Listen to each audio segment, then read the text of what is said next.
안녕하십니까? 네, 방금 특별 찬미해 주신 가사처럼 이 거룩한 안식일 이제 시작 시간 우리 환영하며 이 예배에 함께한 우리 모두를 환영합니다. 이 안식일 해가 닿을 때까지 특별히 하나님께서 마련한 영적인 축복들을 남김없이 다 누리시는 안식일 되시기를 소망합니다. 오늘 말씀의 주제는 라오디게아 기별을 재숙고함. 라오디게아 기별, 우리 너무 익히 잘 알고 있죠. 우리는 이 기별은 책망의 기별이요, 또 경고의 기별이며 또 희망도 있는 기별입니다. 그래서 우리는 이 책망을 듣고 라오디게아 상태에서 벗어나기 위하여 우리는 이 개혁운동에 동참한 것입니다. 그런데 이제 세월이 수십 년 흐르다 보니까 본전의 뜻에서 조금씩 이탈해 나갔고 첫 믿음, 첫사랑이 많이 상실된 것 같아요.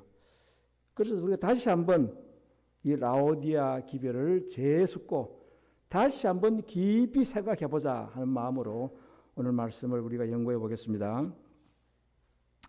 계시록 3장 22절에 귀 있는 자는 성령이 교회들에게 하시는 말씀을 들을지어다. 자, 귀 다 있잖아요. 그런데 귀 있는 자는 이렇게 한 것은 거기에 깊은 의미가 있습니다. 귀가 있어도 듣지 못하는 자들이 있기 때문에. 유대인들이 예수님의 말씀을 잘 알아들었나요? 그들은 귀가 있어도 예수님의 말씀의 뜻을 잘 이해하지 못했었어요. 보지 못하고 들어도 듣지 못하는 것이 유대인의 모습이었습니다.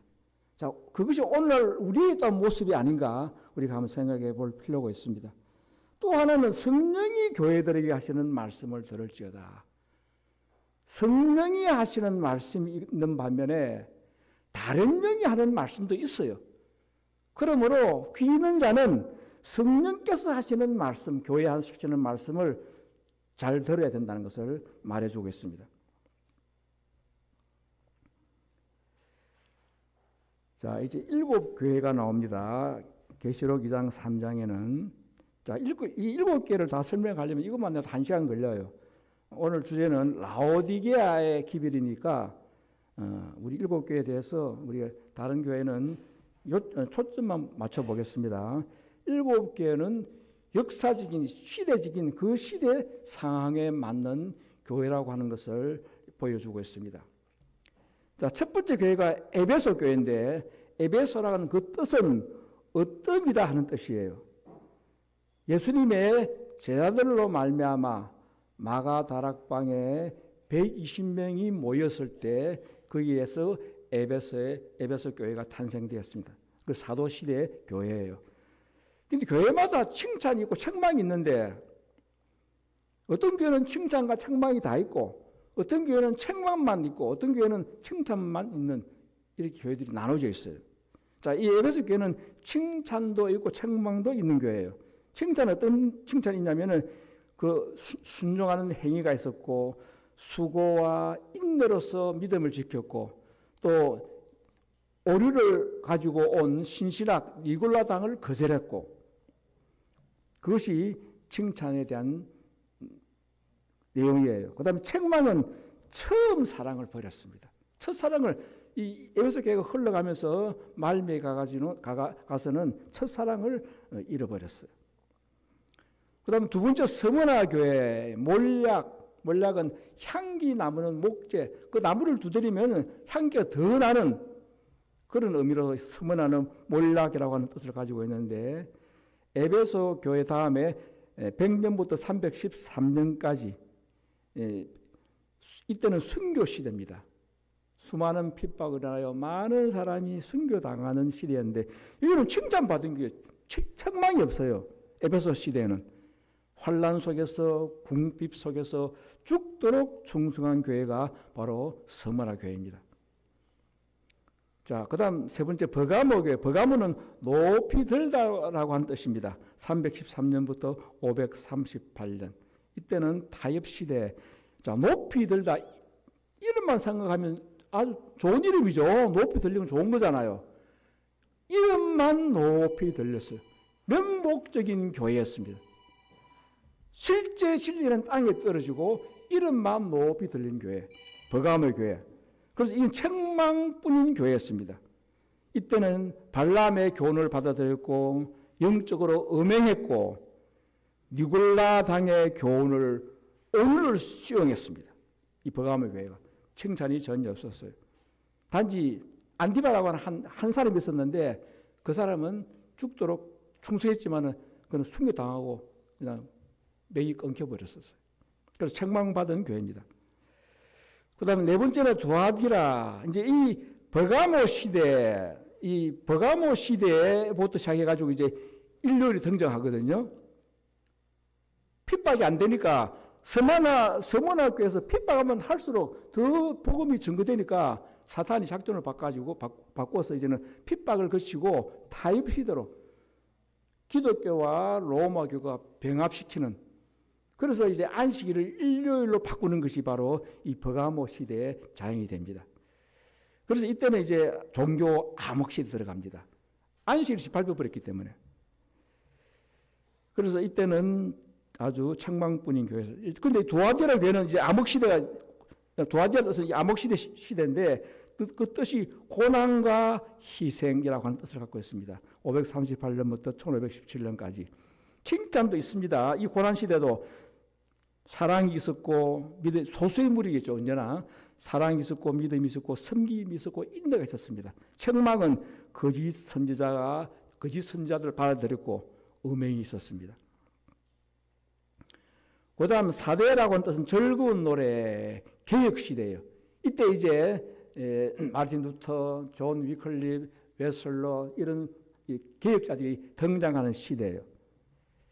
그래서 즐거운 찬양이 나오는 시대였다. 종교 암흑에서 탈출하는 시대였어요. 그런데 진정한 종교 개혁자는 극소수의 정결한 자였다. 대다수는 책망을 받았는데 행함 없는 형식적인 믿음을 지닌 그런 시대의 교회였습니다. 그 다음에 여섯 번째가 이제 빌라델피아 뜻은 형제의 사랑. 1798년부터 1844년 말세가 시작되는 시점이에요. 이제 윌리엄 밀러의 재림 운동이 일어납니다. 종교 개혁이 일어났지만 하나가 안 되고 개신교가 수백 파로 나눠지면서 행함 없는 형식 믿음이 횡행했기 때문에 이 윌리엄 밀러를 통하여 재림 운동이 일어나기 시작합니다. 2300주야를 해석하면서 1844년 10월 20일 날 예수님 재림한다고 하는 그 시기를 가지고 운동을 일으켰는데 그 운동은 대단한 성령의 능력이 함께한 운동이었습니다. 이 빌라델피아는 칭찬받은 교회예요. 책망이 없습니다. 적은 능력으로도 순종과 인내했던 시대가 바로 빌라델피아 시대입니다. 사대 시대와 빌라델피아 시대는 바로 개신교 일요일 개신교 시대라고 할 수가 있습니다. 자, 그 다음에 이제 마지막 라오디게아, 우리가 속한 라오디게아. 라오디게아의 뜻은 심판받음. 이 무슨 심판일까요? 형벌 심판입니까? 1844년부터 무슨 심판이 시작됐나요? 조사 심판 시대에 들어갑니다. 이 1844년부터 세상 끝날까지 지금 우리는 라오디게아 교회 시대인, 이 라오디게아 시대는 책망뿐인 교회입니다. 칭찬이 전혀 없어요. 지금 이 라오디게아 시대가 지성소 시대인데 가장 거룩한 시대여야 하는데 책망뿐인 교회. 자, 그럼 이제 책망뿐인 교회가 어디 나왔나? 두 분 나왔죠. 버가모 책망뿐이었고, 그 다음에 라오디게아 책망뿐이에요. 잘 기억하세요. 자, 그럼 아까 라오디게아 니골라당이 나왔는데, 니골라당은 사탄이 만든 교훈입니다. 니골라당 교훈이란 그리스도의 복음이 하나님의 율법을 무효화시키지 않는다는 가르침이 지금 광범위하게 가르쳐져야 한다. 율법을 무효화시킨다는 말은 믿음으로 우리는 말씀을 행하는 자가 될 필요성으로부터 해방된다는 것이다. 이것이 바로 그리스도께서 아껴보지 않으시고 책망하신 니골라당의 교훈이다. 믿기만 하면 구원받는다. 믿음 하나만 높이는 이것이 바로 주께서 그리스도께서 아주 아껴보지 않냐고 책망한 잘못된 거짓 가르침이라는 거예요. 에베소 교회는 그것을 받아들이지 않았는데 버가모 시대에 이 기별이 받아들여졌고 이것이 이어져 내려왔습니다.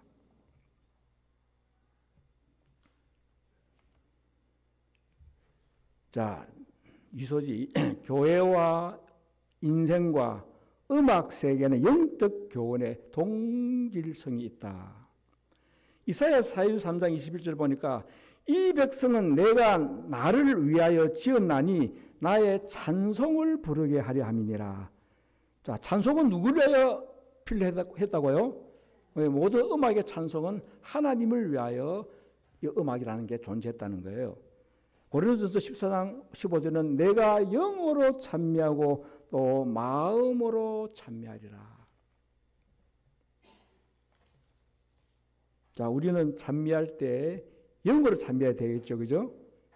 육으로 찬미하는 것이고 마음으로 진정한 기도의 마음과 그 찬미가 하나가 되어야 된다는 것을 여기에서 말해주고 있습니다. 자, 그래서 이제 우리가 실물적으로 한번 연구해 봅니다. 자, 도레미파 솔라시도 이거는 이제 기본적인 시형 멜로디가 도레미파 솔라시도의 이름이에요. 자, 오른쪽에 그 음악 세계에 나오죠. 음악 세계는 작곡을 할 때 5선과 6칸으로 모든 게 작곡이 됩니다. 선이 5개죠, 그죠? 줄이. 그 다음에 칸이 4개하고 아래 첫째 줄, 위 첫째 줄 해가지고 5선, 6칸으로 모든 음악이 다 작곡이 되어져요. 그 다음에 세상 역사는 보세요. 세상 역사는 5개의 바다가 있고 6개의 대륙이 있습니다. 그 5대양 6대조라 그래요. 우리도 학교 때 다 배웠죠. 5대양은 태평양, 대서양, 인도양, 북극해, 남극해. 6대주는 유럽, 아시아, 아프리카, 북아메리카, 남아메리카, 오세아니아. 5대양 6대주로 온 세계의 역사가 이루어집니다. 그 다음 인체는 인생 역사를 말해주는 인체는 5장육부예요. 5장육부로 우리 인생 역사가 다 펼쳐집니다. 자, 5장은 뭐냐면은 심장, 간장, 비장, 폐장, 신장. 6부는 위, 소장, 대장, 담낭, 삼초, 방광. 우리 인체는 5장육부로 이루어졌습니다. 자, 그다음 교회는 5 천사의 복음과 6째 인도로 끝납니다. 우리는 지금 몇째 천사예요? 4째 천사죠, 그죠? 5 천사로 복음으로 끝이 납니다. 그 다음 6째 인때 예수님의 재림의 징조가 보입니다. 하늘의 영광이 드러날 때 모든 족속이 산이여 바위여 내 위에 떨어져 저 어린 양의 그 찬란한 빛에 내 얼굴을 가려워라. 그게 계시록에 나옵니다. 6째 인 때 나와요. 그래서 5 천사 복음과 6째 인으로 우리의 모든 복음은 끝납니다. 그러니까 이 5와 6이 일치하죠. 하나님이 창조물이니까 하나님께서 모든 걸 창조하셨잖아요. 음악도 창조하시고 모든 걸 창조하셨어요. 그러니까 이 교훈이 동일한 거예요. 자, 음악은 도레미파솔 실험계가 있고 그 다음에 12음, 반음까지 하면 12음이에요. 교회도 7교회 있고 12지파, 12제자, 교훈이 동일합니다. 자, 그래서 도레미파솔라시도 이제 밑에 건반에 나오죠. 그게 이제 도를 에베소 이거 뜻이 뭐라고요? 예? 에베소 뜻이 뭐라고요? 어떤입니다. 도를 갖다가 어떤 음이라 그래요. 도를 어떤 음이라 그래요. 그 다음에 이 도레미파솔라시도가 어디서 나오냐면은 이탈리아 음의 첫머리 글자예요. 이 도레미파솔라시도가. 그 뜻을 제가 이거 유튜브 열어보니까 도는 도미누스 해가지고 하나님의 뜻이다. 레는 레즈널 해가지고 하나님의 음성이다. 미는 하나님의 기적이다. 그다음에 하나님의 가족이다. 그다음에 하나님 이렇게 해서 전부 다 하나님의 찬양하는 글자를 첫 글자를 떼서 도레미파솔라시도를 만든 거예요. 그러니까 도레미파솔라시도가 하나님을 찬양하는 의미로 만들어진 거예요. 그런데 오늘날 이 세상은 지금 하나님 찬양하는 노래만 합니까? 지금 세상 음악이 더 판을 치고 있어요. 하나님께서 하나님을 찬양하기 위하여 만드는 이 음악이 세상을 찬양하고 인간을 숭상하는 찬양으로 온 세상을 지금 휩쓸고 있습니다. 참 그 물리기 쉽죠. 세상 음악에 우리 너무 쉽게 접하니까 거룩한 찬미는 점점 뒤안길로 밀려나오고 있습니다. 아까 어디가 책망받은 교회랬죠? 버가마하고 라오디게아. 자, 책망받은 교회란 말은 제대로 하나님의 복음을 전하지 못했다는 거예요. 제 소리를 못 냈다는 거예요. 그래서 미가 버가모죠. 미와 파는 반음이에요. 반빼기 소리를 못 냈다는 거예요. 그 다음에 시가 라오디게아죠. 시도 반빼기 소리를 못 냈다는 거예요. 반음이에요. 그 다른 것은 다 반음을 거쳐가 도 아래는 온음이에요. 음금발을 거쳐야 이제 반음이 되는 거고 도 아래는 온음, 레도, 미도 반음인데 미파는 반음밖에 안 돼요. 시도 반음. 그러니까 이게 일곱 교회하고 책망이 딱 두 군데 있는데 이거 음악하고 너무 뭐가 닮았어. 제 소리를 못 냈다는 거예요. 책망받은 교회는 반밖에 소리를 못 냈다는 거예요. 음악하고 일치하잖아요. 그래서 참고 삼아 제가 이것을 여러분에게 소개하는 거예요. 자, 요엘 2장 23절 보니까 너희는 너희 하나님 여호와로 말미암아 즐거워할지어다. 그가 너희를 위하여 비를 내리시되 이른 비와 늦은 비가 정과 같을 것이라. 정과 같을 것이라. 자, 여기 도레미파 솔라 시 하고 음악이 끝납니까? 우리가 마지막 교회죠. 도레미파 솔라 시 하고 끝나요? 도에 끝나잖아요. 그죠? 예, 음악이 끝나려면 도에서 도로 끝나요. 우리 신앙도 마찬가지입니다. 도에서 도로 끝나야 돼요. 그럼 에베소 교회에서 라오디게아 교회는 책망받은 교회인데 책망받은 상태로 끝나면 안 되잖아요. 에베소 교회로 돌아가야 돼. 이른 비와 늦은 비가 정과 같을 것이다. 에베소 교회에 어떤 능력이 나타났죠? 에베소 교회에 어떤 능력이 나타났습니까? 마가다락방에 무슨 일이 일어났나요? 예, 이른 비 성령이 일어났습니다. 오늘 우리는 뭘 기다리고 있습니까? 늦은 비 성령, 이른 비는 늦은 비가 같을 것이다. 늦은 비 성령 받으려고 하면은 에베소의 믿음으로 돌아가야 돼요. 라오디게아 상태에서는 절대 늦은 비 성령이 내리지 않습니다. 재림교회는 결코 늦은 비 성령이 내릴 수가 없습니다. 천만뿐인데요. 그래서 에베소의 믿음이 뭐예요? 칭찬받은 믿음이 뭐죠? 순종의 행위와 수고와 인내와 신신학을 받아들이지 아니한 교회. 근데 한 가지가 잘못된 게 뭐였었나요? 첫사랑을 잃어버렸다. 우리가 재림교회에서 탈출해서 개혁운동 시작했을 때 바로 이런 믿음이 있었어요. 칭찬받을 만한 믿음이 있었어요. 그런데 서서히 첫사랑, 첫 믿음이 이루어져 갔습니다. 우리는 라오디게아에서 우리는 탈출한 교회였었어요. 그래서 곧 이 교회에 늦은 비의 능력이 내릴 것을 우리는 기대하고 확신했었어요. 그런데 너무 지연되고 있습니다. 예수와 함께한 교회여야 해요. 에베소 교회는 예수님이 제자들이에요. 제자들로 이루어진 교회입니다. 지금 우리도 역시도 예수님의 제자들로 이루어진 교회입니다. 여기에 늦은 비 능력이 나타날 것은 분명합니다. 그러나 바로 첫사랑 다시 첫믿음 회복될 때 가능합니다. 사탄은 발악을 하면서 첫사랑을 잃어버리게 만들고 하나 되지 못하게 하고 있습니다. 자, 그래서 여기 보니까 이른 비와 늦은 비가 전과 같을 것이라 했는데 이 비를 내리시되 이 말이 히브리 본문에는 복음성경 주석에도 나와 있습니다. 주께서 너희에게 의의 교사를 보내시되 이렇게 되어 있습니다. 원문에는 비를 내리시다가 주께서 너희에게 의의 교사를 보내시되 그 의의 교사 오시는 것이 바로 이른 비요 늦은 비라고 하는 사실이에요. 그러면 초대교회, 에베소 시대 교회에, 사도 시대 교회에 예수님 오셨죠. 그분 자신이 바로 이른 비고 늦은 비인 거예요.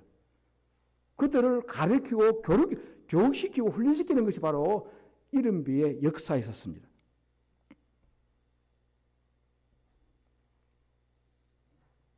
그러니까 계시록 18장 1, 2절 보니까 이 일 후에 다른 천사, 하늘, 넷째죠. 우리 개혁운동입니다. 넷째, 하늘에서 내려오는 것을 보니 큰 권세를 가졌는데 그의 영광으로 땅이 환하여지더라. 힘센 음성으로 외쳐 바빌론의 죄상을 공개합니다. 이 일 후에 다른 천사가 하늘에서 내려오는 것을 보니 에베소 시대 예수님이 하늘에서 어린 아기로 내려오셨잖아요. 넷째 천사 하늘에서 내려오셨다는 거예요. 예수님이 오신 거예요. 성령께서 오신 거예요. 그런데 이제 우리가 1, 2절 운동하고 있는데 18장 4절을 보니까 또 내가 들으니 하늘로서 다른 음성, 다섯째예요. 다른 음성이 나서 가로되 내 백성아 거기서 나와 그의 죄에 참여하지 말라. 하늘로서 다른 음성이 나서, 자, 이 말씀을 보고 여러 이제 뭐 개인이나 또 무리들이 우리가 다섯째 음성이다 하고 막 이렇게 해요. 여기는 하늘로서 나는 음성이에요. 땅에서 나는 음성이 아닙니다. 하늘로서 나는 음성, 즉 성령의 음성, 하나님의 음성이라는 거예요. 그래서 계시록 18장 4절을 이제 주석에 놓은 것이 초기 무집 284절에 있습니다. 천사들이, 이게 하늘로 내려온 음성입니다. 이 다섯째예요. 그 힘센 천사, 18장 1절 천사죠. 넷째를 돕기 위하여 하늘에서 날아왔으며 나는 사방에서 들려오는 소리를 들었다. 내 백성아 거기서 나와 그의 죄에 참여하지 말고 그의 받을 재앙들을 받지 말라. 그러니까 18장 4절이 누구를 돕는다고요? 힘센 천사, 18장 1절 천사를 돕기 위하여 내려왔다는 거예요. 넷째 천사를 돕기 위하여 다섯째 하늘에서 천사가 내려왔는데 18장 1절 천사는 단수예요. 다른 천사, 단수입니다. 18장 4절 천사는 성경에는 다른 음성이라고 되어 있는데 이제 예언신에는 그것을 주석하기를 천사들이 복수로 되어 있습니다. 수많은 천사들이 내려왔다는 거예요. 천사 하나보다는 수많은 천사니까 힘이 강하잖아요. 강한 능력을 주었다는 거예요. 이게 다섯째예요. 자, 그러면 분명히 이 다른 음성은 18장 1절 운동을 하는 자들에게 부어지는 거예요. 나가서 하는 게 아니에요. 여기에 부어지는 거예요. 왜? 18장 1절 천사에게 부어졌기 때문에. 그들과 합세했기 때문에.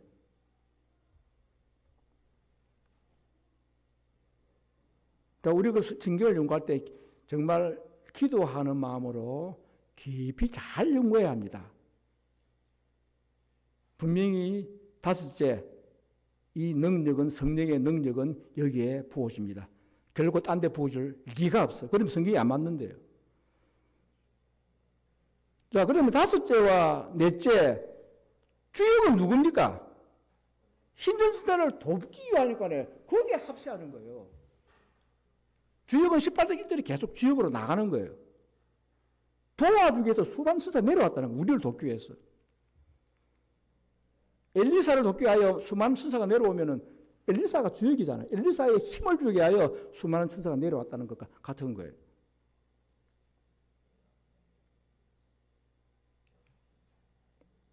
자, 또 다른 것을 통해서 우리가 연구해 봅니다. 누가복음 13장 6절 9절 보면은 이에 비유로 말씀하시되 한 사람이 포도원에 무화과 나무를 심은 것이 있더니 와서 그 열매를 구하였으나 얻지 못한지라 가원직에 이르되 내가 3년을 와서 이 무화과 나무의 실과를 구하되 얻지 못하니 찍어버리라. 어찌 땅만 버리느냐. 대답하여 가로되 주인이여 금년에도 그대로 두소서. 내가 두릅하고 거름을 주리니 이후에 만일 실과가 열면 이으니와 그렇지 않으면 찍어버리소서. 자, 금년이니까 몇 년째입니까? 4년째죠. 예. 자, 이 말씀을 우리 또 곰곰이 봅시다. 포도원에 뭘 심는다고요? 포도원에 포도 심어야지. 왜 무화과를 심어요? 포도원에 포도 심어야지. 그럼 이 포도원은 뭘 상징하는 겁니까? 포도원은 예수님이 세운 교회를 상징하잖아요. 예수님이 세우신 교회. 그게 무화과나무 포도를 심었다는 말이 아니고 무화과나무를 심었다는 것은 무화과는 무엇에 대한 상징이죠? 믿음이에요. 믿음 상징이에요. 믿음으로 말미암는 의를 주셨다는 말과 영적으로 같은 말이에요. 하나님이 교회에 믿음으로 말미암는 의를 주셨다. 그게 무화과나무를 심었다에 대한 실물적인 표현이에요. 이 가원직에 이르되 내가 3년을 와서, 이 가원직은 예수님을 상징합니다. 하나님 아버지께서 3년, 그러니까 첫째, 둘째, 개신교와 재림교까지가 셋째 천사잖아요. 그죠? 3년이라는 걸로 표현했습니다. 실과를 구하되 얻지 못하니 찍어버리라. 그러니까 금년만 더 참으소서 해가 1년을 더 줬어요. 4년째예요. 넷째 천사를 상징합니다. 두릅하고 거름을 두르니 어떤 거름을 줬죠? 이 교회에 어떤 거름을 줬죠? 예, 믿음으로 말미암는 그리스도의 의를 주었어요. 그게 거름이에요. 믿음으로 맞는 그리스도 의를 받으려면 놀라운 변화가, 놀라운 개혁이 일어날 것을 기대할 수 있습니다. 그랬는데도 실과가 안 열리면 더 이상 방법이 없어요. 그러면 찍어버리소서. 자, 우리 개인적으로 볼 때 우리 믿음이 다 있습니다. 믿음이 다를 수 있어요. 우리가 다 믿음을 갖고 있습니다. 어떤 믿음은 찍어버려야 할 믿음도 있고 어떤 믿음은 실과를 맺힐 믿음도 있다는 거예요. 그래서 이 교회는 조사 심판 가운데 있는 거예요. 찍을 버릴 자냐, 열매를 맺힐 자냐. 분명히 믿음으로 말미암는 그리스도의 의는 예수 그리스도의 품성을 우리에게 심었습니다. 이것을 제대로 깨닫고 내 믿음 속에 받아들이는 자는 열매를 당연히 맺게 되어 있습니다. 그런데도 열매를 못 맺는다면 더 이상 희망이 없다는 거예요. 그때는 그 믿음은 찍어버림을 받습니다. 그 믿음이 아닌 거죠. 자, 여기 교훈과 또 맥락이 같은 게 또 하나 있습니다. 레위기 19장 23절에 너희가 그 땅에 들어가 각종 과목을 심거든 그 열매는 아직 곧 3년 동안 너희는 그것을 할례 받지 못한 것으로 여겨 먹지 말 것이요.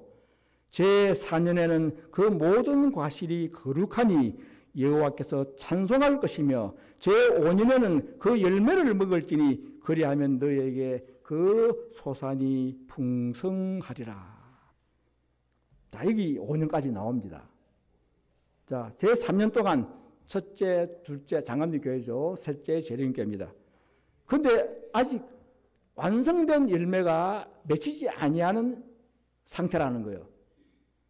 그래서 제4년 18장 천사로 인해 가지고 제4년에는 모든 가실이 거룩하니 찍힐 자는 이제 찍어내버리고 나머지가 모두가 거룩하니 여호와께 찬송할 것이며 우리 개혁운동은 이 교회의 끝까지 믿음 가운데 고수하면서 그 품성을 나의 것으로 받아들이는 자는 거룩한 열매를 맺는다는 거예요.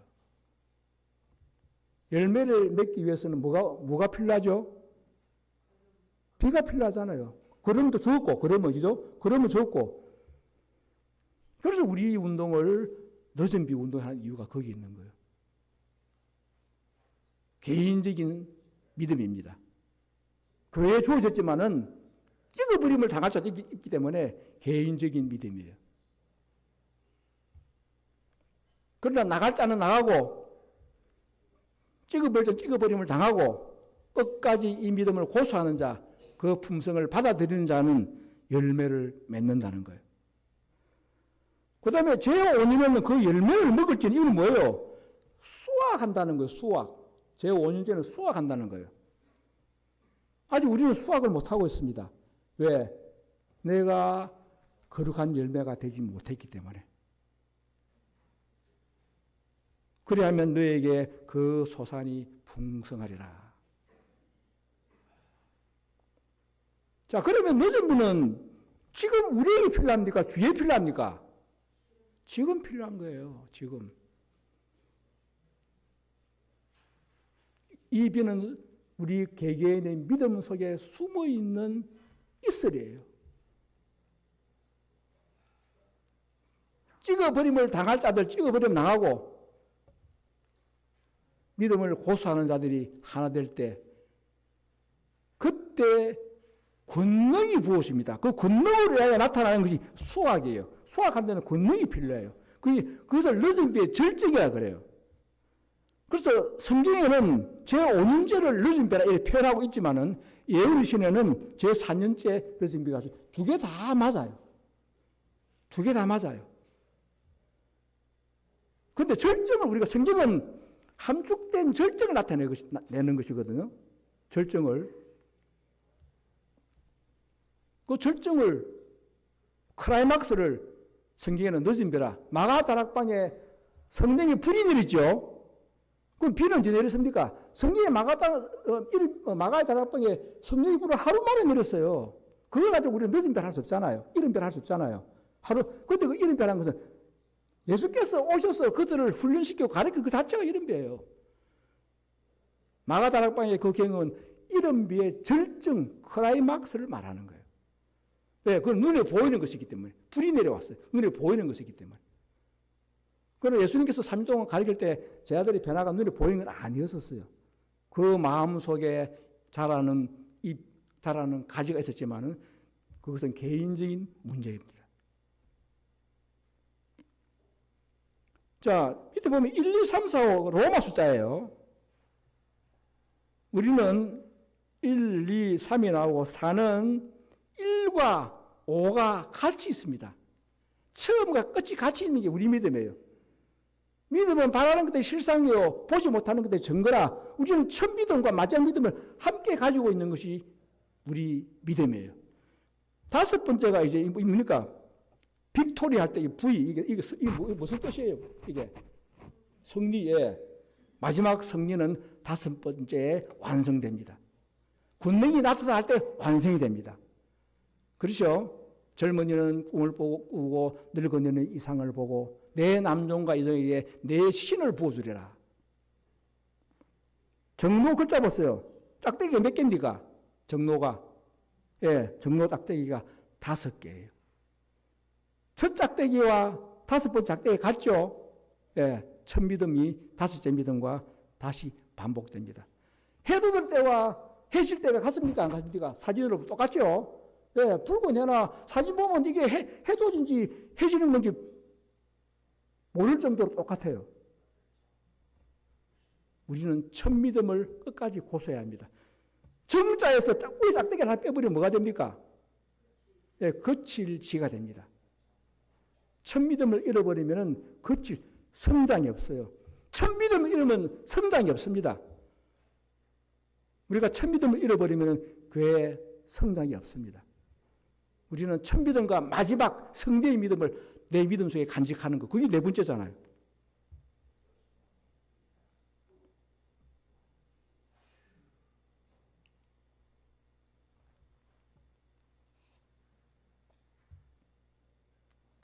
자, 라오디게아 교회에 보내는 기별. 계시록 3장 14절에 라오디게아 교회 사자에게 편지하기를 아멘이시여 충성되고 참된 증인이시여 하나님의 창조의 근본이시니가 가라사대. 교회마다 하나님께서는 자신을 표현할 때 다 뜻이 달라요. 아멘, 그렇게 될지어다. 마지막에 모든 것이 그렇게 아멘, 모든 것이 그렇게 된다는 거예요. 창조의 근본이시니가. 라오디게아 교회가 언제부터 시작됐다고요? 1844년부터 세상 끝까지. 여기 왜 창조라고 하는 표현을 했을까? 자, 그림 보세요. 왼쪽은 창조죠. 오른쪽은 진화입니다. 우리 어떤 걸 믿습니까? 창조 믿죠. 얼마나 아름답습니까? 아담이 창조되고 하와가 창조되고 결혼을 하고 처음부터 아주 완전한 인간으로 창조된 거예요. 이 창조예요. 그런데 진화는 어떻습니까? 아메바 같은 원형 물질이 자라가지고 오랜 수십억 년이 흘러가 원숭이 되고 원숭이가 유인원이 되고 뭐 네안데르탈인이 되고 그래가지고 나중에는 컴퓨터, 마지막에 컴퓨터하는 인간이 나와요. 마지막은 컴퓨터하는 모습이에요. 이 진화론입니다. 세상은 창조를 가리킵니까? 진화를 가리킵니까? 진화를 가리켜요. 이 진화론이 이 라오디게아 교회, 라오디게아 시대에 탄생했습니다. 아윈이 종의 기운이라는 책을 발간하면서 그 진화론이에요. 하나님 인정 안 하는 거예요. 모든 건 진화되었다. 이 진화론을 가리키면 하나님 있습니까? 없습니까?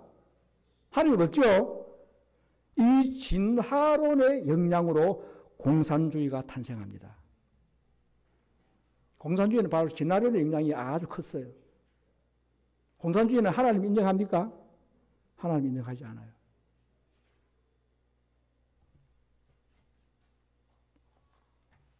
공산주의가 하나님께서는 섭리로서 처치하실 거예요. 왜? 복음이 땅끝까지 들어가야 끝이 나기 때문에. 북한에도 러시아에도, 물론 러시아는 다 들어가 있습니다. 그러나 중국이나 북한 같은 데는 종교 핍박이 있잖아요. 엄밀하게 예배를 봐야 합니다. 자, 제가 이 말씀을 하는 이유는 우리 신앙 성장은 창조입니까? 진화입니까? 창조가 돼야 돼요. 진화로는 우리 다르지 않습니다. 물론 이제 개인적인 재능은 발전하고 그건 달라요. 내가 하나님 말씀으로 창조되어야 해요. 자, 그 말씀이 소망시대 소망 478페이지에 그리스도께서는 사람의 마음속에 하나님의 형상을 재창조하기 위하여 오셨다. 재창조하기 위하여. 구속의 재창조예요. 시대소망 391페이지 변화시키는 하나님의 은혜의 작용으로 말미암아 하나님의 형상이 제자 안에서 재창조되고 제자는 새로운 피조물이 된다. 아주 중요한 말씀입니다. 그래서 니고데모는 학식자족이죠. 학자고 율법사고 사내들인 어원입니다. 예수님을 남 보면서 만나기에는 좀 민망하니까 몰래 밤에 찾아왔어요. 토론해 보려고. 훌륭한 사람인 건 인정했었어요. 예수님이 첫말이 그에게 뭐라 그랬습니까? 거듭나라. 거듭나지 않으면 대해본도 아무 의미 없다는 거예요. 우리도 마찬가지입니다. 거듭나지 않은 상태에서 뭐 이게 즐기는 저게 옳으니 거듭나면은 답이 나와요. 그 다음부터 답이 있는 거예요. 교회에 어려움이 있는 이유는 거듭난 자가 그처럼 적다는 거예요. 우리는 다시 한번 창조로 돌아가야 합니다. 내 신앙의 창조로 돌아가야 합니다. 새로운 피조물, 여기서부터 우리 신앙이 바로 출발하는 거예요. 내가 수십 년을 믿어도 내 품성에 변화가 없다고 하는 것은 내가 아직 거듭나지 않았다는 거예요. 그 다음에 계시록 3장 15, 16절에 내가 네 행위를 아느니 너가 차지도 아니하고 더럽지도 아니하도다. 너가 차든지 더웁든지 하기를 원하노라. 너가 이같이 미지근하여 더웁지도 아니하고 차지도 아니하니 내 입에서 너를 토하여 내치리라. 여기 세 가지 온도가 나오죠. 그죠? 세 가지 온도가 뭐뭐 나옵니까? 차가운 나오고 더운 거 나오고 그다음에 미지근한 거. 어떤 게 좋은 거죠? 예? 차든지 더웁든지 두 개 다 좋은 거예요. 차가운 것도 좋고 더운 것도 좋다는 거예요. 제일 나쁜 거는 뭐라고요? 미지근한 거 안 된다. 미전하면 어떻게 한다고요? 토하여 구역질에서 토한다는 미지근한 믿음은 하나님께서 구역질 나서 토해낸다는 거예요. 차든지 더웁든 잘하는 거예요. 찬 것도 좋은 거고 더운 것도 좋다는 거예요. 자, 그게 자연에서 말해주고 있어요. 자, 대류순환은 찬 공기와 더운 공기가 있어야 합니다. 그렇죠? 북쪽에서 찬 공기가 몰려오고 남쪽에서 따뜻한 바람이 몰려오고 더운 공기가 찬 공기에서 바람이 불죠. 여름에 찬 공기가 없고 더운 공기가 없으면 어떤 현상이 일어나죠? 열대야 현상. 열대야 현상 경험해 보셨죠? 한여름 밤에 진짜 찌뿌둥한 게 잠 못 잡니다. 바람이 안 불어요. 찬 공기가 더운 공기가 있어야 바람이 부는 거예요. 찬 공기도 좋은 것이고 더운 공기도 좋은 것입니다. 혈액순환 동맥과 정맥에 있어야 합니다. 자, 우리 손님 보세요. 이게 지금 표면을 보니 이게 뭡니까? 파랗게 보이죠? 예? 이게 뭐 동맥입니까? 정맥입니까? 정맥입니다. 이거 바늘을 찌르면 푸른 피가 나옵니까? 예? 무슨 피? 빨간 피 나오죠? 하나님께서 빨간 피가 나오는데도 파랗게 보이고 하나님께서 그렇게 섭리하셨어요.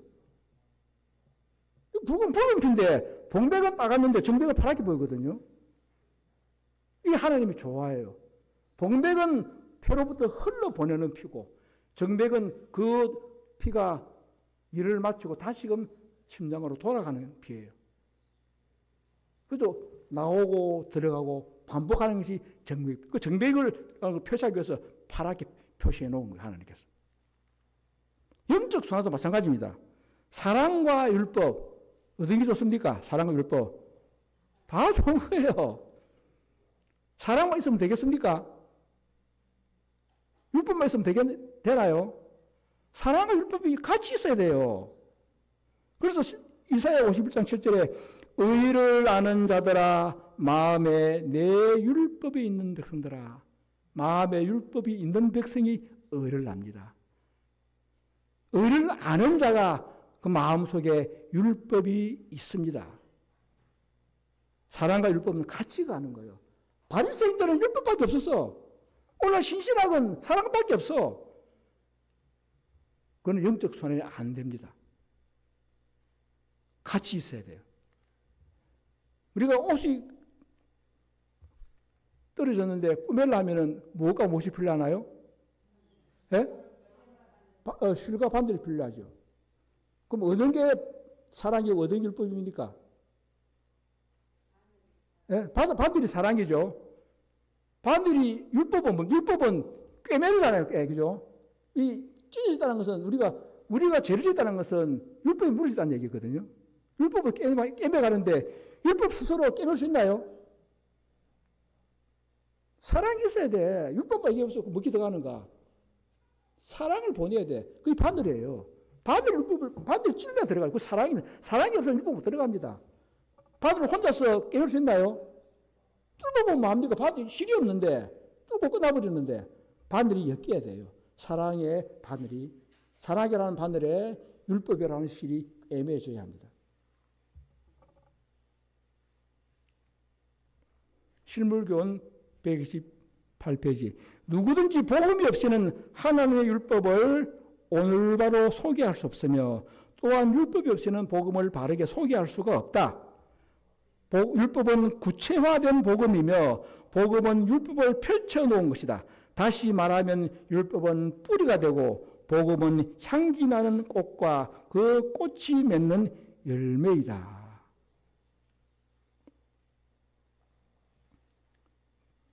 율법은 뿌리가 되고 뿌리는 안 보이죠? 뿌리는 땅속에 숨어 있어요. 뿌리는. 복음은 꽃이라 향기 나는 꽃이고 열매다. 얼마나 아름답고 먹음직합니까? 그러니까 남에게 보이는 것은 사랑이지만은 율법은 내 속에 있다는 거예요. 어떤 사람은 반대로 율법을 막 드러내. 율법은 땅에 숨어 있어야지. 자기 마음에서 자기 속에 숨어 있어야지. 남에게는 향기와 열매를 제시해야 돼요. 그게 복음이에요. 사랑을 드러내야 돼요. 그 순서가 바뀌었어, 사리새인들은. 자기는 사랑하면서 남에게는 율법과 율례를 막 제시하거든요. 그게 바리새인의 율법이에요. 자, 계시록 3장 17절에 너가 말하기를 나는 부자라 부유하여 부족한 것이 없다 하나 너 곤고한 것과 가련한 것과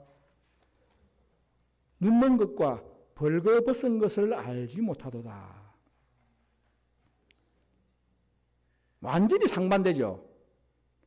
자기는 부자라 부족한 거 없다 이렇게 알고 있는데 실상은 공고하고 가련하고 가난하고 눈멀고 벌거벗었다. 치매 환자잖아요. 지금 라오디게아 교회는 세상 병의학적으로 치매에 걸린 환자입니다. 자, 여기서 공고한 것, 가련한 것, 가난한 것, 눈먼 것, 벌거벗은 어떤 게 제일 문제거리 됩니까? 그 중에 다 제일 희망이 없는 게 어느 부분이에요? 공고한 겁니까? 가난한 겁니까? 가난한 겁니까? 뭐 어느 부분이에요? 예? 눈먼 거 눈뜨게 해줘요. 당신 눈뜨게 해주셨잖아요. 희망이 있습니다. 가난한 것도 희망이 있어요. 가난한 것도 희망이 있어요. 예? 벌거벗은 것을 알지 못하는 것이 희망이 없어요. 자, 그 그림에 아담 하와가 나오죠. 자기가 선악과를 따먹고 벌거벗은 알았습니까? 몰랐습니까? 알면 희망이 있어요. 아무리 처참한 지경에 빠져 있어도 알면 희망이 있습니다. 모르는 게 문제인 거예요. 암이 걸려도 초기에 발견하면 희망이 있죠. 수술하면 초기에 낫습니다. 말기 돼가지고 내 모르겠다. 말기 돼가 나오는데 알면 때가 늦은 거예요. 오늘 라오디게아 교회가 벌거벗은 것을 알지 못하는 이게 제일 문제예요. 알면 희망이 있어요. 그러니까 자신의 참모습을 모르는 거예요. 이 라오디게아 재림교회의 모습입니다.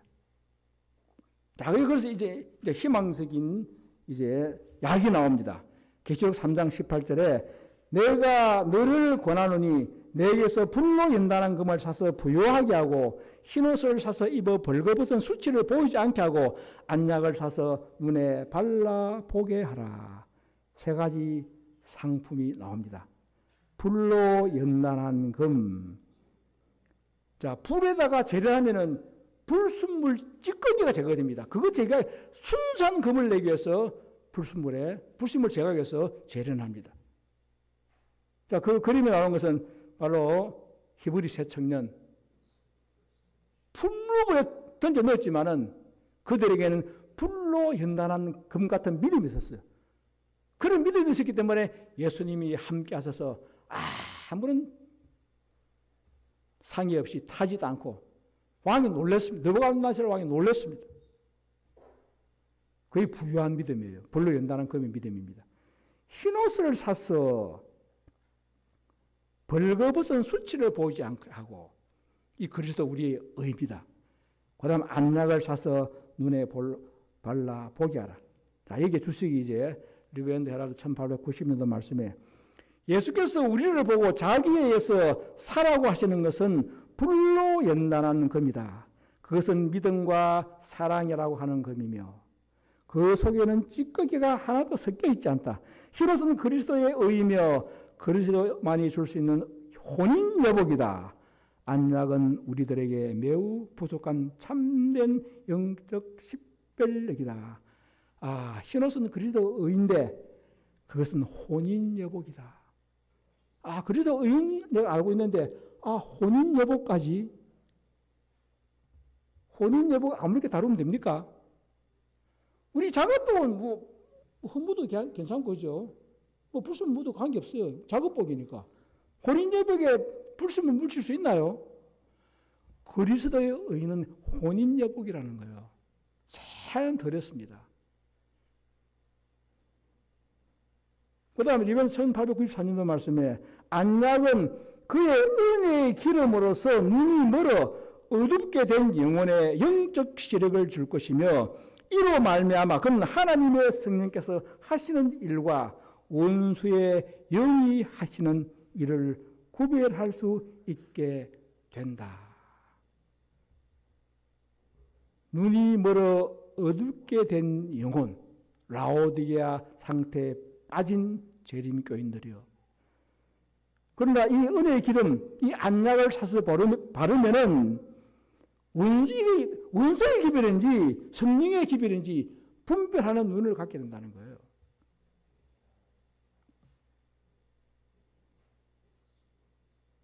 열심히 비옥관 돼서 기름 준비된 자와 준비되지 못한 자 나누어졌죠. 그 기름 속에서는 그 기름은 바로 이 안약도 포함이 되어 있습니다. 그러므로 그들은 분별력이 있었어요. 분별력이 있었기 때문에 미리 기름을 준비했었어요. 자, 계시록 3장 19절 보면 물은 내가 사랑하는 자를 책망하여 징계하노니 그러므로 너가 열심을 내라 회개하라. 책망하여 징계하노니 미워서 책망하고 징계합니까? 예, 사랑하기 때문에. 책망하고 징계하는 사랑하기 때문에. 미운 사람 뭐 징계하고 책망할 필요 없으면 내버려 두버리죠. 망하든 말든 미운 사람인데 사랑하니까. 자, 화이동고 1893도 말씀에 라오디게아 교회에 보내는 기별은 우리 앞에 있은 지가 오래되었지만 마땅히 주의를 기울여야 할 만큼 주의하지 않고 있다. 참으로 얼마나 많은 사람들이 왜곡된 빛 가운데서 사물들을 보고 사단이 보게 하는 빛 가운데서 사물들을 바라보고 있는가. 우리가 선교사업에 큰 열심을 나타내어 보일지 모르지만 그것이 이기심으로 부패되어 있고 자기 냄새가 강하게 풍기기 때문에 그것은 하나님 보시기에 아무것도 아니다. 이는 그것이 썩고 더러워진 흙물이기 때문이다. 마음의 문을 예수께 열어놓지 않고 그리스도께서 영혼의 전을 점령하지 않으면 인간의 행동을 하늘의 천평저울에 올려놓았을 때 부족하다는 성물을 받을 것이다. 그들이 갖고 있는 정신에는 그리스도의 온유와 겸손이 부족하다는 것과 그들을 빛의 통로가 되게 할 사랑이 부족하다는 것을 깨닫는 사람은 별로 많지 않다. 열심히 복음 선교하고 이러면 대단한 사람이다. 칭송할 수 있는데 하나님 보시기에는 아닐 수가 있다는 거예요. 아무리 열심히 내고 영혼들 인도하고 헌신하고 한다 할지라도 우리 인간의 눈은 그게 훌륭하게 보이고 칭찬받을 만한 것처럼 보이는데 하나님 보는 눈은 다르다는 거예요. 하나님은 그 사람의 속마음을 봅니다. 자기 냄새가 강하게 풍기는 사람, 아무리 열심히 선교해도 그건 아닌 거예요. 자아가 강한 사람, 자기 위주로 하나님의 선교 사업을 하려고 하는 자들은 아무것도 아니라는 거예요. 그들이 뭐가 부족하다고요? 온유와 겸손이 부족하고 하나님의 참 사랑이 부족하기 때문에 온유와 겸손과 사랑이 부족한 그런 마음이 있다면 아무리 열심을 내고 복음 선교해도 하나님 보시기에는 그건 아무것도 아니라는 거예요. 그런 선교를 하는 게 원하지 않는다는 거예요. 기본이 잘못되어 있다는 거예요. 자, 그래서 온유와 겸손 봅시다. 마태복음 11장 29절 나는 마음이 온유하고 겸손하니 나의 멍에를 메고 내게 배우라. 수고하고 무거운 짐자들아 다 내게 오라 했을 때 나는 마음이 온유하고 겸손하니 내게 배우라. 뭘 배우라는 거예요? 온유 겸손을 배우라는 거예요. 이 초기 설교에 나온 말씀이에요. 이거부터 하라는 거예요. 이거 안 배우고 선교해본들 아무리 열심을 낸들 사탄의 일을 한다는 거예요. 그 다음 10편 25편 9절에 온유한 자를 공기로 지도하시며 온유한 자에게 그의 도를 가르치시리로다. 온유한 자라야 진리를 바로 가르친다는 거예요. 온유하지 않는 자는 자기 학식으로 아무리 연구해도 바른 진리를 못 깨닫는다는 거예요.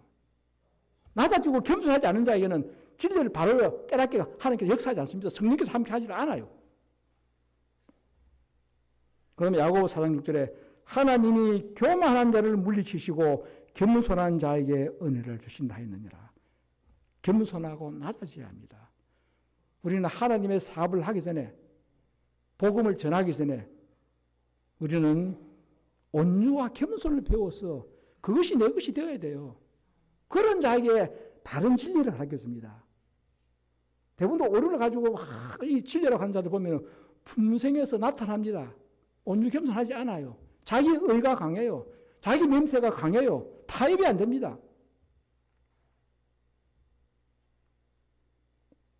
그런 교만한 자는 물리치시고 겸손한 자, 결국 온유 겸손한 자가 구원을 받습니다. 비록 장감리교에 있고 천주교에 있다 할지라도, 여호와의 증인교에 있다 할지라도 온유 겸손을 배우기를 원하는 자는 하나님께서 불러내십니다. 기본이 되어 있거든요. 진리를 이게 옳다 진리를 가르쳐서는 그냥 한순간에 가르칠 수 있어요. 예수님 오셔서. 온유와 겸손은 일평생 우리 품성으로 습득해야 합니다. 볼지어다 계시록 3장 20절 내가 문 밖에 서서 두드리노니 누구든지 내 음성을 듣고 문을 열면 내가 그에게로 들어가 그로 더불어 먹고 그는 나로 더불어 먹으리라. 볼지어다 내가 문 밖에 서서 두드리노니. 자, 이 그림이 아름답죠? 옛날 제가 기성재림교 나갈 때 목사님이 설교하면서 이 그림이 얼마나 아름다우냐. 예수님이 우리 문 밖에 두드리고 계시오. 근데 문고리가 없어. 문고리가 없어. 예수님 못 열고 들어가. 내가 안에서 열어줘야 돼. 이렇게 생각하시더라고. 문고리가 없어서 못 들어갑니까? 물론 예수님은 강제로 들어가신 분이 아니에요. 문 두드리는 소리를 듣고 열어줘야 들어가죠. 예수님은 강제로 들어가지 않습니다. 자, 처음 볼 때는 그림이 아름답습니다. 그런데 이 두드리는 모습이 한 달, 두 달, 1년 계속 두드린다 합시다. 아름다운 그림이 되나요? 예? 1년 동안 계속 두드리면 아름다운 그림인가요? 예, 처량한 그림이에요. 한 시라도 빨리 열어주는 게 아름답잖아요. 내 음성을 듣고 그 음성을 못 들을 때는 못 열어주겠지. 그래서 귀 있는 자는 성령이 교회들에게 하는 말씀을 들을지어다. 그럼 들어가서 뭐 한다는 거예요? 밥 한 끼 얻어먹고 가겠다는 겁니까? 예? 식사 받고 가겠다는 거예요? 그와 더불어 먹고 그는 나로 더불어 먹으라. 함께 살자는 거예요. 내 속에 들어서 함께 살자는 거예요. 리브 1886년도 말씀에 참된 증인은 보라 내가 문 밖에 서서 두드리노라 하신다. 하나님의 말씀이나 하나님을 대표하는 그의 기별자들을 통하여 두드리는 음성이 누굴 통하여 준 거라고요? 하나님을 대표하는 그의 기별자들. 우리가 진리를 가지고 마음을 두드리면 그게 예수님이 두드리는 음성이라는 거예요. 경고와 책망의 간청은 다 마음의 문을 두드리는 소리요. 문을 열라고 간청하시는 예수의 목소리다. 문을 두드리실 때마다 그대가 거기에 주의를 기울이지 않으면 문을 열려고 하는 그대의 결단력은 점점 약해진다. 마음은 무뎌지게 되고 그리고 시간이 짧다는 것을 인식하지 못하게 되고 저 너머에는 영혼이 있다는 것도 인식하지 못하는 위험한 상태에 빠져들게 된다. 예수님을 받아들이면 그냥 와 침묵하고 있을 분입니까? 모든 것을 가르쳐 주시는 거예요. 우리 마음에 들어오셔서 때에 가까움을 알리고 영원한 세계를 알리고 그분을 멀리 두고 있으면은 세월이 10년 남았는지 50년 남았는지 100년 남았는지 때의 징조를 알지 못한다는 거예요.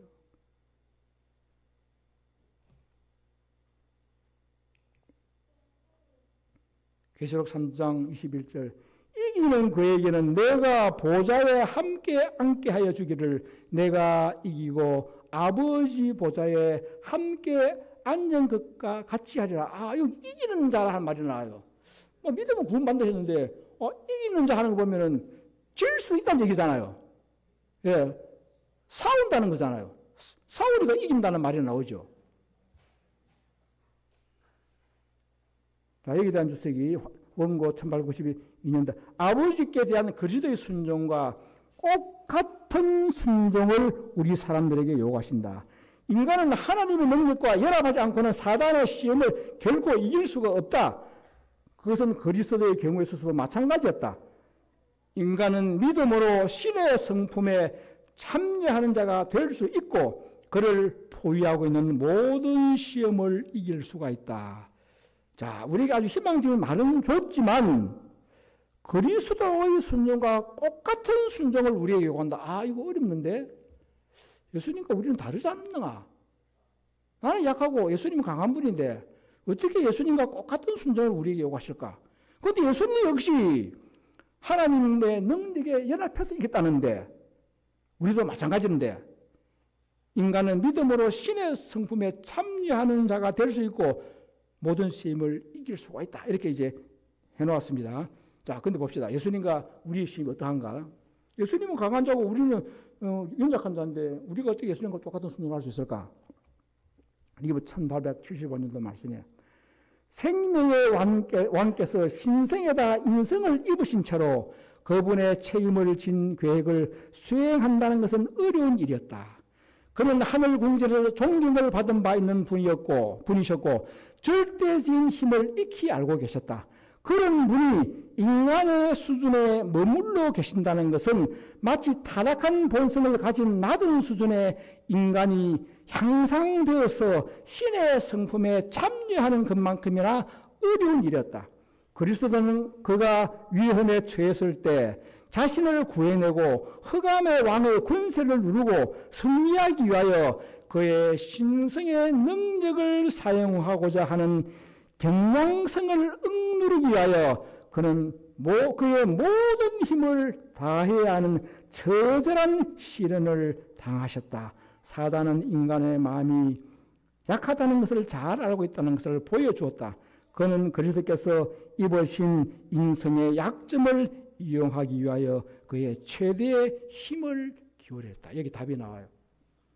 자, 인간에게는 죄에 익숙한 죄성이 있습니다. 죄 경험이 많아요. 그래 같은 실 자꾸 넘어져요. 죄 경험이 많기 때문에. 담배 중독된 사람은, 술 중독된 사람은 끊기 힘들잖아요. 이거 습관화됐기 때문에. 예수님도 그런 죄성이 있습니까?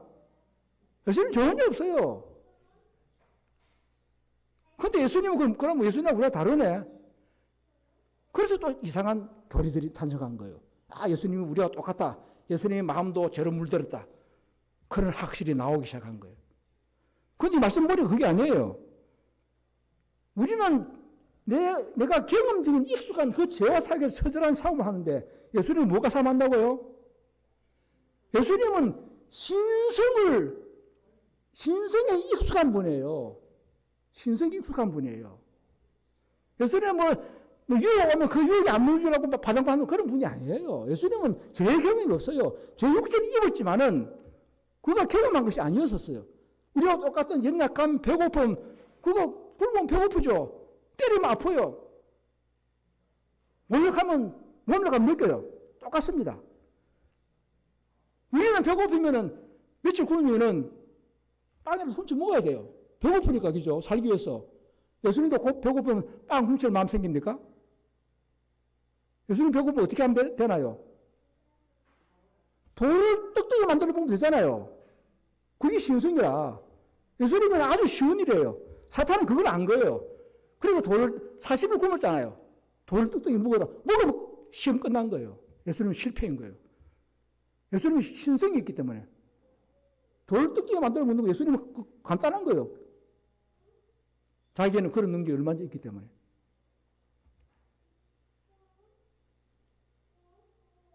예수님이 우리와 안 똑같으면 예수님하고 우리하고 시험이 다르다.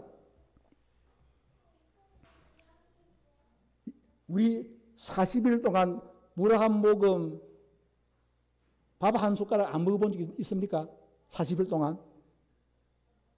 예수님은 그걸 견디셨어요. 우리보다 시험이 더 컸죠? 40일 동안 물 한 모금, 밥 한 숟가락 안 먹었는데 그걸 참으셨어요. 사탄은 그걸 알고 돌 뚝뚝이 만드는 예수님 할 수 있거든요. 그러면 이기는 거예요. 자신을 위해서는 결코 신성을 쓰지 않아. 그게 자신을 위한 처절한 싸움이었다는 거예요. 자기를, 여러분, 손에 못 한번 박아봤습니까? 손에 못 박아봤어요? 한번 경험해 보실 마음이 있으세요? 손바닥에 못 박을 경험해 보실 마음이 있으십니까? 예수님은 하셨어요. 우리보다 더 처절한 시험 받으셨어요. 왜 우리와 같은 시험 아니라고 그래? 우리보다 더 처절한 시험 받았는데. 이 고통을 신성의 능력으로 고통 없이 할 수 있습니다. 그게 자신의 싸움이었었어요. 그리고 똑같은 인간을 이기기 때문에 하나님께서 그걸 막으시고 그는 그것을 견뎌내셨습니다. 그 고통은 우리가 상상할 수 없는 인간을 초월한 고통을 당하셨어요. 그래서 여기 보면은 그의 신성의 능력을 사용하자는 경량성을 억누르게 하여 그의 모든 힘을 다해야 하는 처절한 시련을 당하셨다. 우리 몰랐던 부분이죠. 예수님의 신성을 사용하자. 우리가 죄를 짓고 사는 그 마음과 예수님의 신성을 사용하는 그 마음, 그게 더 처절했다는 거예요.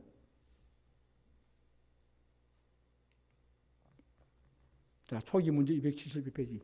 이 무리의 수요는 점점 줄어들었고, 이 무리 어느 무리입니까? 재림교회예요?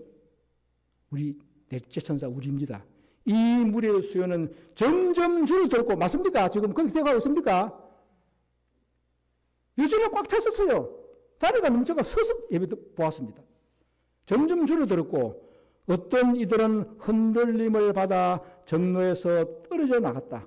오래 참고 고민과 강구를 통해 그 고귀한 성질을 쟁취한 자들과 연합하지 아니한 부주의하고 무관심한 자들은 성질을 얻지 못하고 어두움 가운데 버려진 바 되었다. 그들 대신 진리를 붙들고 그 대열에 참여했던 다른 사람들이 그들의 자리를 채웠다. 여기 떠나간 물이 다른 교회에서 자리를 채운다는 거예요. 악한 천사들이 아직도 그들 주위를 서성거렸으나 그들은 어찌할 수 없었다.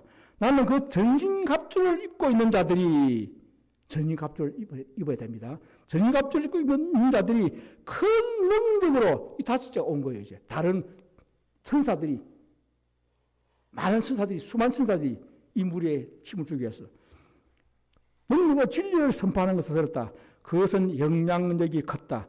그 진리는 생명보다 더 귀한 것이었다. 나는 무엇 때문에 이런 큰 변화가 일어났느냐고 물었더니 한 천사가 그것은 늦은 비이며 주님의 임재하심으로 온 새롭게 하심이며 셋째 천사의 큰 외침이다 라고 대답했다. 아, 큰 능력이 나타날 때 이걸 늦은 비라는구나. 이 늦은 비 절정을 말하는 거예요. 이거는 그냥 한순간에 일어난 일이에요. 그죠? 이런 비는 이슬로부터 점점 강해지면 소나게 되잖아요. 그래서 열매가 익으면은 늦은 비의 역할은 다 한 거예요. 그 다음에 그게 능력이 부어지니까 그들이 능력을 가지고 기별을 선포해 나가는데 그걸 늦은 비를 하는 이유는 그게 늦은 비의 결과하고 절정이기 때문에 늦은 비라고 표현하고 이게 나타나는 늦은 비거든요. 이게. 그래서 숨어있는 늦은 비와 한마디로 풍성을 변화시키는 늦은 비와 사업과 같다는 거죠. 복음처럼 사업적인 늦은 비. 이걸 우리가 잘 분별해야 돼요. 성경은 전 세계적인 것이고, 눈에 보이는 부분을 표현하기 때문에, 클라이막스, 절정인 부분을 갖다가 이 늦은 비라고 묘사한 거예요. 마가다락방에 늦은 비, 성령의 불이 하루 만에 내리고 있잖아요. 그걸 우리가, 개인적으로는 그게 이런 비입니까? 늦은 비입니까?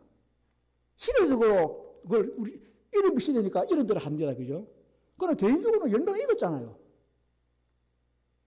모든 사람마다 이런 비가 있고 늦은 비가 있습니다. 모든 식물마다 이런 비를 받고 늦은 비를 받아야 하는 것처럼. 자, 그러면 이제 우리가 예를 들어 봐가지고 예수님이 아기 예수로 왔었어요. 동방박사가 뭐라고 했었습니까? 유대인의 왕으로 나신 이가 어디 있느냐? 아니, 아기 예수 태어났는데 무슨 유대인의 왕이에요? 맞습니까? 예? 본질적으로 맞잖아요. 본질적으로. 그러나 그건 악이에요. 악이 무슨 왕이에요? 본질은 왕 맞잖아요. 온 우주의 왕이잖아요. 목동들에게는 그가 구세주임을 알려줬습니다. 아기 예수가 태어났는데 그분이 메시아라고. 근데 그 목동과 동방박사 뭐 몇몇 사람밖에 몰라요. 예수님이 언제부터 구세주 일을 하셨나요? 30대 공생애 될 때. 그때 구세주 일을 하셨어요. 자, 그럼 이제 어느 두 분이 서로 논쟁합니다. 아, 구세주는 아기 때부터 구세주야. 어떤 사람은 공생 30대부터 구세주야. 어떤 게 맞습니까? 뭐 둘 다 맞아요. 이 사람 아기 때는 못 봤으니까 30대부터 구세주로 볼 수밖에. 목소리 아들이 있었는데 목소리를 하는데 보지 못했는데 어떻게 알아요? 모르는 사람한테는 30대 그게 맞아. 그러나 목동들은 봤잖아요. 아기 때 본질적으로는 아기 때 구세주가 맞아. 그거 가지고 이기고 지고 싸울 이유가 있습니까? 그런데 이제 본질적으로는 아기 때부터 맞아요. 구세주 맞잖아요. 그죠? 아기 때부터. 근데 그 사람이, 그렇게 주장한 사람이 예수가 제자가 안 되고 거듭나지 않으면 구원받습니까? 그러나 30대 때부터 구세주다 하는 사람이 예수의 제자 되고 거듭나면 구원받죠? 구세주라, 그러니까 늦은 비라고는 이름표가 중요합니까? 늦은 비를 받아서 내 품성이 변하는 것이 중요합니까? 늦은 비를 받아서 내 품성이 변하는 것이 중요하잖아요. 그리스도인의 늦은 비다. 이름표 달고 있으면 뭐합니까? 내가 안 변하면 그 이름도 무슨 수양이 있나요? 내가 변해야지. 오늘날 이런 논쟁하고 있습니다. 오늘날 많은 사람들이. 실제 이제 체험을 제껴놓고 내가 변해야 돼요. 이것이 이름이 늦지 몰라도 그리스도의 의를 받아들이고 내 품성이 변한다면 그것이 늦은 줄 몰라도 그는 그 늦음을 받은 거예요. 분명히 늦은 비는 개혁운동으로부터 시작되고 있습니다. 이것을 통하여 내 품성이 변해야 되고 그 품성이 드러나면은 이름이 늦으면 말 안 해도 그 사람에게 영향력이 옵니까? 변화된 모습을 봅니까? 예, 봅니다. 그게 중요한 거예요.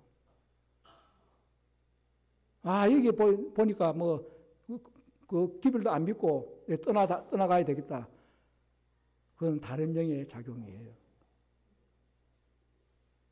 이 교회가 18선 선사라는 사실을 부인하게 되는 거예요. 전 세계적으로 18선 선사하는 운동은 개혁운동밖에 없습니다. 전 세계가 동시에 이 마지막 군능은요. 전 세계 동시다발적으로 일어납니다. 18선 선사 1, 2절 운동은 개개인마다 다 일어나겠지만은 군능이 부어지는 것은 동시다발적으로 일어납니다. 왜? 그게 마지막 절정이기 때문에. 한국에 일어나는 것이 아니고 미국에도 중국에도 러시아에도 일본에도 동시다발적으로 일어나는 거예요. 이 권능은. 그리고 절정이기 때문에 그걸 늦은 거라 표현한 거예요. 그거는 시대적인 사업적인 표현인 거예요. 그러나 개인적인 내 품성의 변화는 이미 시작되고 있습니다. 이미 우리는 늦은 비 속에 살고 있는 거예요. 그 늦은 비를 통하여 내 품성이 변화되어야 합니다. 자, 마지막 대전도 611페이지. 하나님의 종들은 거룩한 헌신으로 빛나고 밝은 표정을 얼굴에 짓고 하늘에서 온 기별을 선포하기 위하여 이곳에서 저곳으로 분주히 왕래할 것이다. 온 세상은 무수한 음성으로 경고를 받을 것이다. 이적들이 표적과 기사들이 따를 것이다. 늦은 비의 결과로 능력이 첨가됩니다. 권능이 나타납니다. 온 세상이 보겠죠. 그죠? 뒤에서 표가 납니다. 그래서 그걸 늦은 비라고 이렇게 표현한 그것도 틀린 것이. 그 다섯째가 늦은 비 하는 것도 틀린 것은 아니에요. 그러나 본질은 우리 이 내리선서 운동에 이 늦은 비는 이미 이스라엘로부터 시작해서 내리고 있습니다. 얼마나 우리 특권입니까? 남이 모르는 늦은 우리를 받고 있어요. 얼마나 특권입니까? 우리는 변화되어야 합니다. 우리는 이 진리를 고수하면서 하나 될 때 권능이 부어질 것입니다. 다섯째 능력이 우리를 통하여 나타날 것입니다. 여러분과 저는 꼭 승리해야 합니다. 그러한 여러분과 제가 되기를 간절히 바라겠습니다.